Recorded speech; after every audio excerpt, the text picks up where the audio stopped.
Iniciamos mais um programa Dias Melhores. Hoje a nossa convidada é a doutora Sônia Delfino. A gente vai tratar de um assunto bem polêmico. A gente vai falar da redução da maioridade penal. Boa tarde, doutora. Tudo bem? Boa tarde, Daniel. Tudo bem? Obrigado por aceitar o nosso convite. E fala um pouquinho do currículo da senhora, doutora, que já trabalhou na FEBEM, essa informação que nós temos. Exatamente. Eu é que agradeço por estar aqui com esta TV tão nova, né? Web TV tão nova e trazendo novidades para São Caetano, né?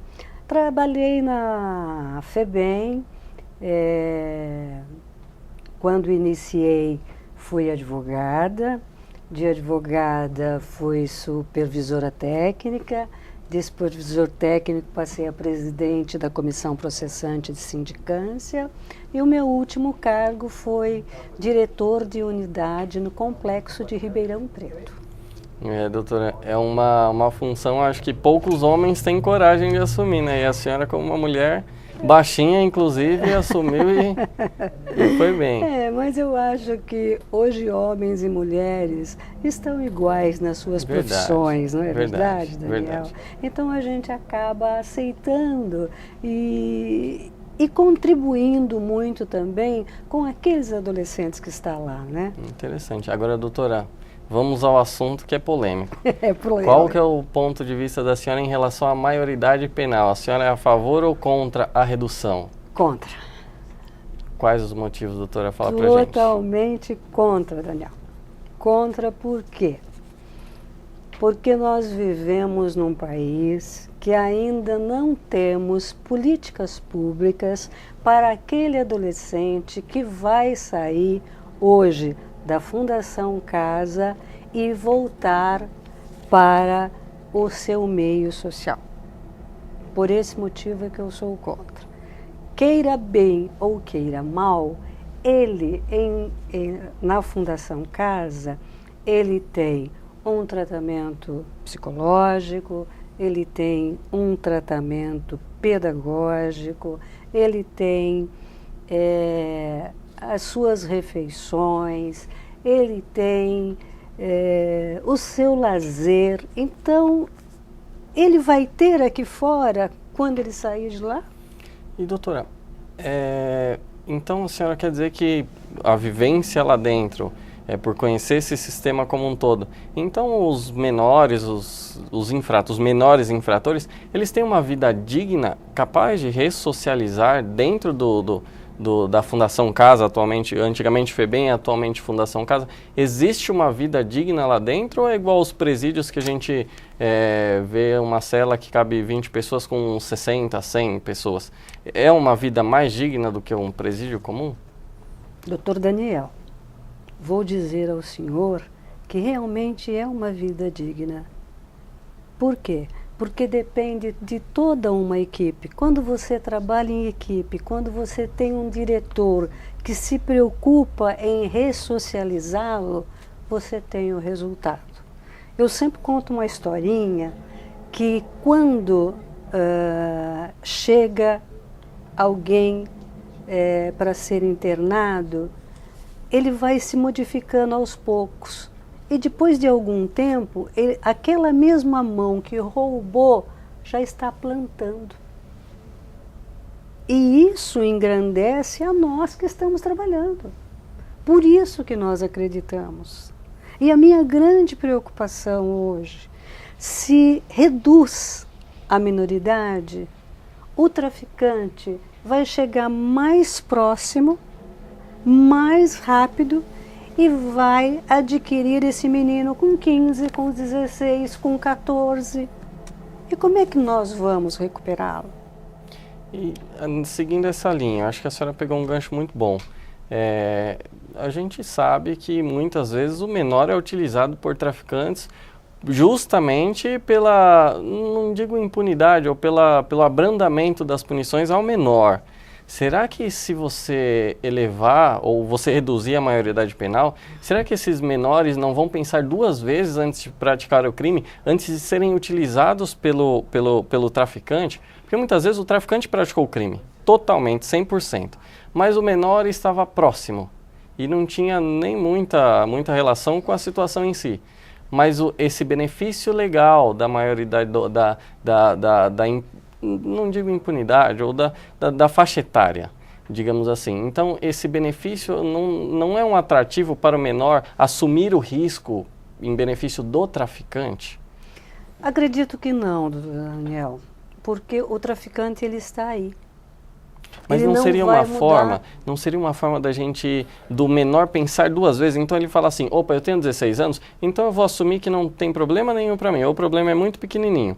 Se ele tiver 16 anos e pensar, opa, se eu cometer o crime, eu vou ter a mesma penalidade do que aquele que tem 18 anos. Será que a gente não elimina, ou pelo menos reduz esse tipo de coisa? Eu acredito que reduz, mas eliminar, impossível.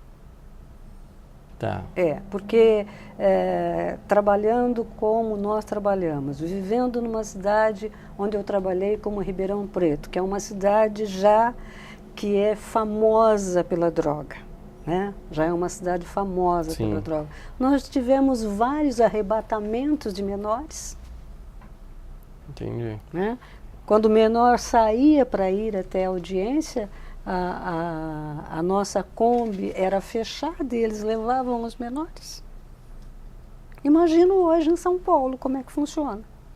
E a senhora vivendo neste ambiente, e deve ter acompanhado projeções de menores, realmente essas pessoas voltaram à sociedade em um nível diferente, tiveram uma evolução de vida? Eu tive vários casos, inclusive lá, eu tive muita condição de estar próximo da sociedade civil, porque eu trouxe o Rotary Club para dentro, eu trouxe o McDonald's, que aceitou aqueles meninos para trabalhar com eles. Interessante. A Fundação Bradesco. Então, eu acho que muita coisa a gente conseguiu. E dentro dessa questão, que aí já é bem interessante, tem histórico de crianças que voltaram a praticar, menores que voltaram a praticar infrações em situações como essas. Por exemplo, o Bradesco, ele resolveu colaborar e dar um emprego para um menor infrator. Existiu em algum fato vivenciado em que esse menor voltou a delinquir? Não. Nesses casos que eu comentei aqui, até a época que eu fiquei lá, não senti isso. Todos bem-sucedidos? Bem-sucedidos, doutor.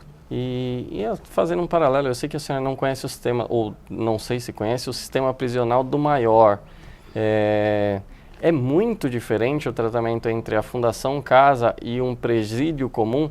Assim, apesar de que, se a gente parar, os dados estão aí, as informações são de que um menor custa R$7 mil por mês. É custoso, é bem custoso.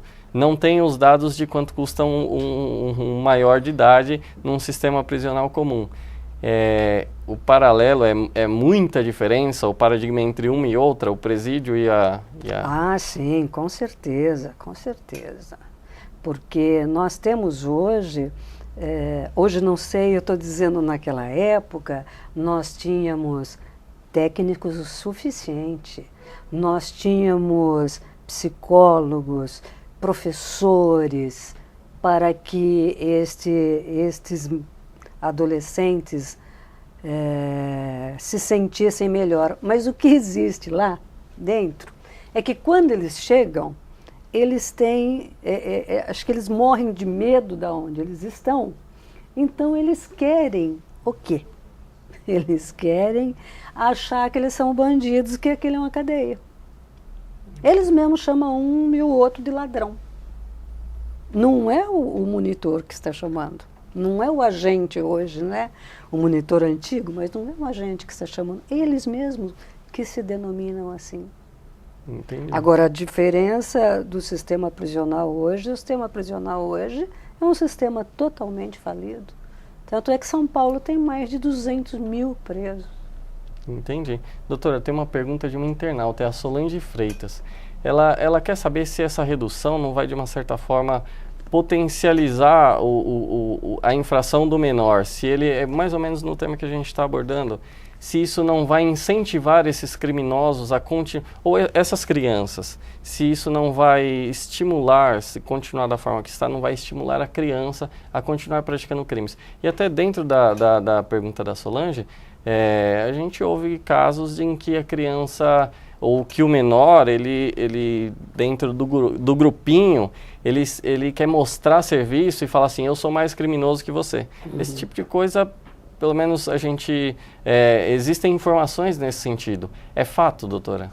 Isso não vai, não, porque desde que nós estamos nesse trabalho e conhecemos esse trabalho, quando até, vou dar aspas um pouquinho, quando eu entrei na FEBEM, a FEBEM só tinha negros e pardos. Hoje a FEBEM tem meninos de olhos azuis e filhos de pequenos empresários, professoras e tudo mais. Então hoje tudo igualou. Não acredito que isso vá mudar. Então, doutora, partindo para esse princípio, tá? Agora vamos para a parte mais filosófica ou mais social da questão. Então a gente pode imaginar que, na verdade, eles não praticam crimes em razão da origem, mas em razão da própria natureza? Será que a pessoa já nasce com esse instinto de ser um... Eu acredito que da própria natureza e do próprio ambiente mesmo, né? O próprio ambiente em que a pessoa reside. Haja visto esse crime que foi cometido agora há pouco tempo, que o menino extirpou a família inteira, né? É um caso também bem polêmico, né? Ainda existem dúvidas, exatamente. Pessoas defendem a tese de que essa criança não praticou o crime, e outras, os peritos, o delegado... Agora, o que eu queria comentar, Daniel, é que a FEBEM tem 9 mil hoje internos. Sabe quantos são homicidas? Não chega a 1%. Homicidas não chega a 1%. Entendi. Então, se você reduz, o que você está fazendo? Você reduz a minoridade. Outros irão pagar por isso. Os que precisariam pagar não vão pagar. É a mesma coisa da pena de morte. Se você aplica a pena de morte, alguns vão pagar, mas a maioria não vão pagar. Interessante. Doutora, a gente vai para um rápido intervalo e tem algumas questões, acho que nesse sentido, de alguns dados. Vamos fazer uma análise da evolução dos dados quanto aos crimes cometidos pelo menor infrator. Vamos a um rápido intervalo. Até logo.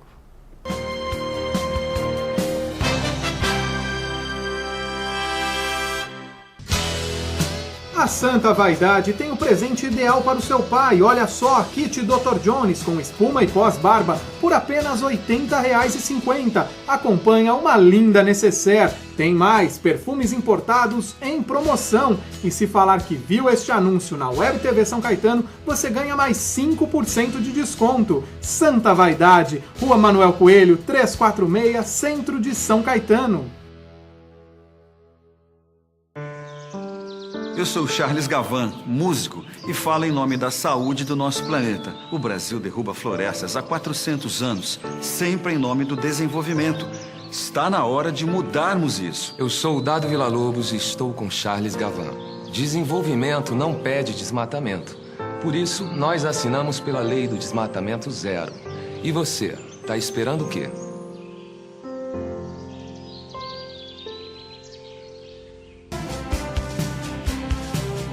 Web TV São Caetano, nossa cidade é o canal.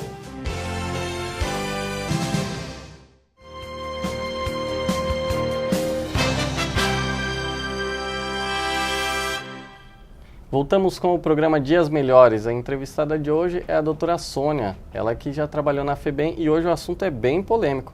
É a questão da redução da maioridade penal. Doutor, o assunto é bem polêmico, muito papo aí, muitos dados também que a gente vai abordar agora. E aproveito pedir para os internautas mandarem perguntas, sugestões de pautas, porque é essa interação que faz o nosso programa.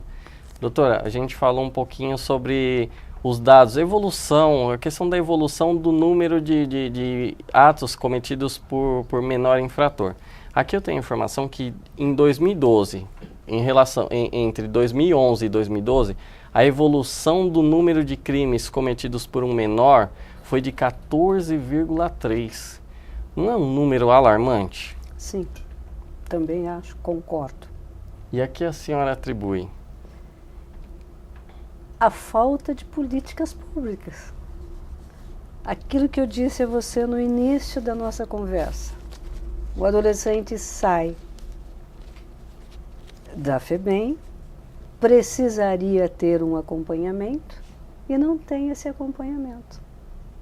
E se ele não é infrator, ainda não é infrator, e vai cometer o crime e irá responder na FEBEM, ele também não vai ter a mesma política pública, Daniel. Doutora, vamos lá. Eu sei que a gente já abordou, mas é uma questão bem interessante. A influência da família nesses menores. Aliás, existem duas questões que acho que são interessantes a gente pontuar. A interferência na família e o ambiente social. Porque eu faço essa pergunta porque assim, a gente vê que existem menores infratores que são originados de uma favela, mas a gente também está vendo nos últimos anos menores infratores que são originados de um ambiente social muito mais propício, de uma condição financeira melhor. A que a senhora atribui isso? Foi o que a gente abordou. Seria a natureza, seria a criação, seria a falta de um acompanhamento junto aos pais? O que aborda? Qual seria uma forma da gente minimizar o problema? Normalmente, é a inserção da família. A família precisa estar inserida. Se não houver a inserção da família, o adolescente não vai sair do local. Quer ele seja de família abastada, quer seja de família pobre, quer seja o menino lá da favela, ou quer seja aquele menino que não tem família nenhuma. Entendi. A questão é a família. E mais uma vez eu digo, precisamos de políticas públicas. Para cuidar da família, para a família poder receber esse adolescente. Essas políticas públicas envolvem, ou a política pública envolve apenas educação? Não só educação. Quais os elementos, os pilares, para a gente ter? Os pilares da família seria a educação, a alimentação, porque tem mãe que sai 5 horas da manhã e volta às 7 da noite. Ela não vê o seu filho. Saúde. Então seriam os 3 pilares. Entendi. É uma questão polêmica e, doutora, já adianto, a gente no próximo programa vai trazer uma pessoa que tem uma opinião diversa. Sim, com certeza. A gente está fazendo um bate-bola aqui mesmo, né, imparcial, mas no próximo pessoa. programa, e assistam, os internautas acompanhem, a gente vai trazer uma pessoa que tem, não vou dizer o nome por enquanto, mas ela tem opinião diversa da doutora. Então ela entende que a redução é necessária, e ele, claro, ele vai expor as razões.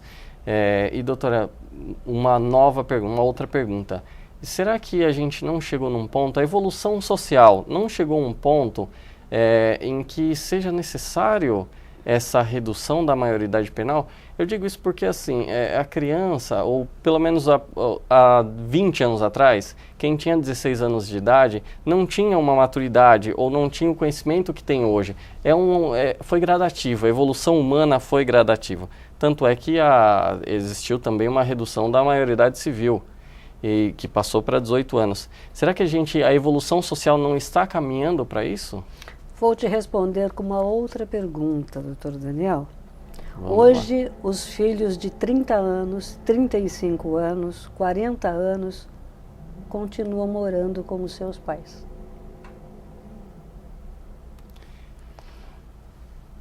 Então, eu não acredito que, neste momento, seria o ideal.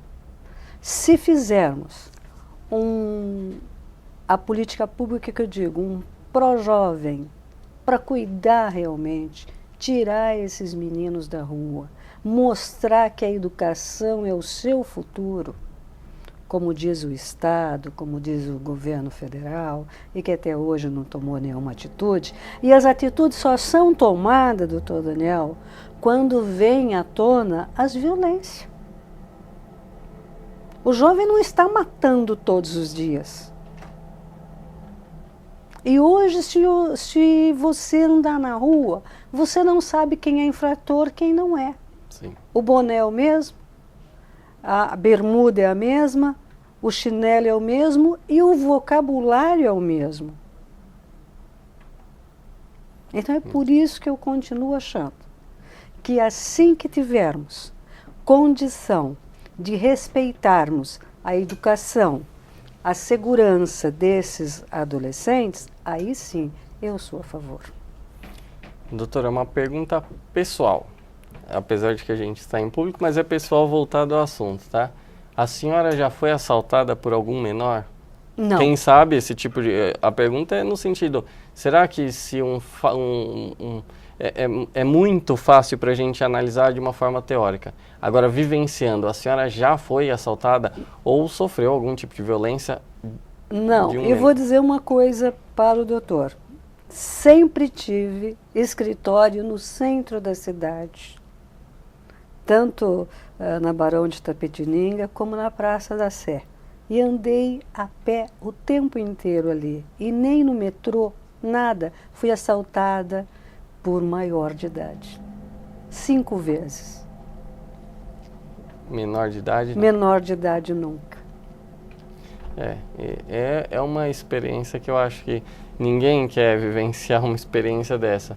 Mas eu acho, tá? Meu ponto de vista, uma avaliação pessoal. Eu acho que talvez, se a senhora experimentasse uma situação dessa, poderia balançar o seu pensamento em relação a isso. Não que eu esteja tentando mudar o seu pensamento, porque eu estou aqui de uma forma isenta. É lógico, é lógico. Mas é um agravante. Eu vejo assim, talvez. Vamos analisar, por exemplo, uma família e que existem casos. A gente conhece muito bem, eu não vou citar nomes, mas a gente conhece casos de homicídios praticados por menores. Teve um caso no interior, onde um casal de jovens sofreram violências sexuais e foram... Agora, recente aí no Belém, né? Aquele estudante, né? Também.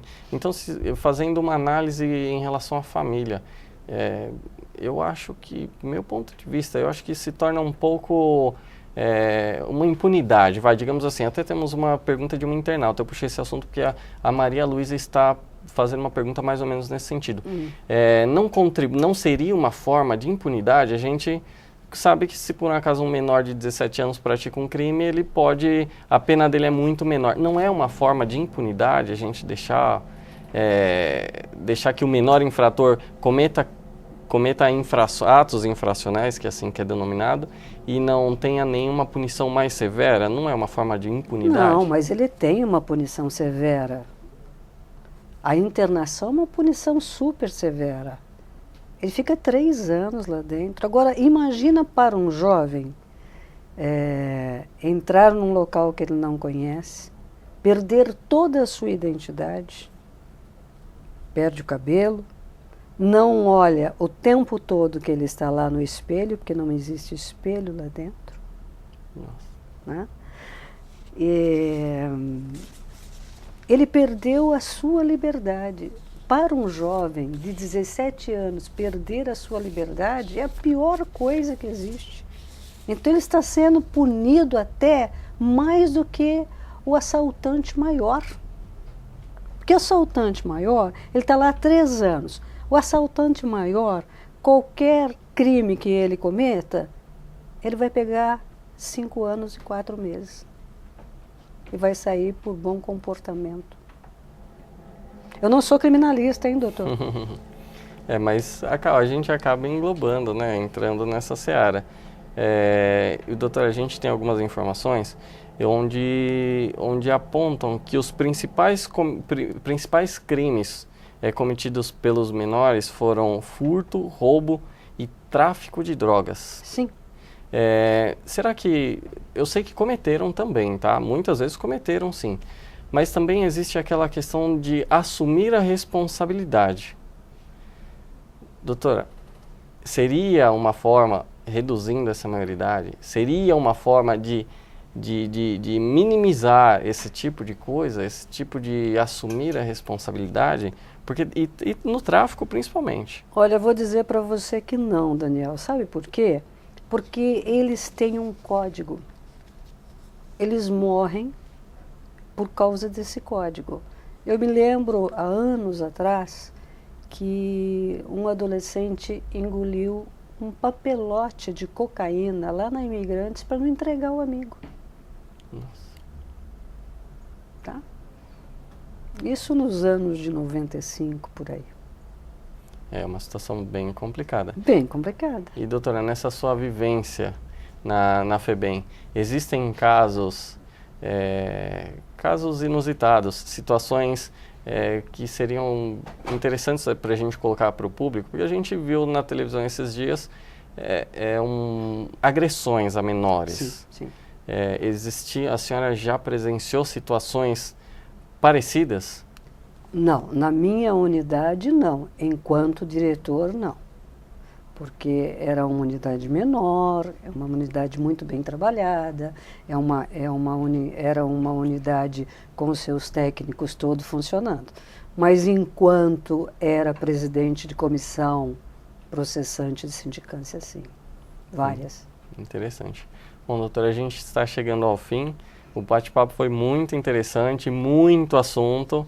E foi o que eu falei, da mesma forma que eu dei uma apertadinha na senhora, no próximo eu vou dar uma apertadinha em quem pensar de uma forma diferente. Então, claro, são questões, acho que a gente coloca e debate. É um debate muito proveitoso, até para as pessoas também formarem uma opinião. Porque claro, muitas vezes ouvem dizer, olha, eu sou a favor, eu não sou a favor, mas nem sabe o porquê. exatamente. Então, doutora, obrigado, muito obrigado pela participação. Eu é que agradeço pelo bate-papo e por essa TV maravilhosa que São Caetano ganhou. Parabéns, Daniel. Obrigado, doutora. Parabéns ao nosso corpo diretivo, né? O Gustavo Baena. Parabéns ao Gustavo. Tem o Vini, um pessoal que está trabalhando justamente para exatamente, levar a informação. E quero isso cumprimentar em seu nome e o nome de todos os diretores.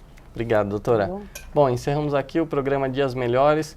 Você, internauta, continue mandando suas perguntas. Muita gente, o papo é bem interessante, muita gente mandando perguntas.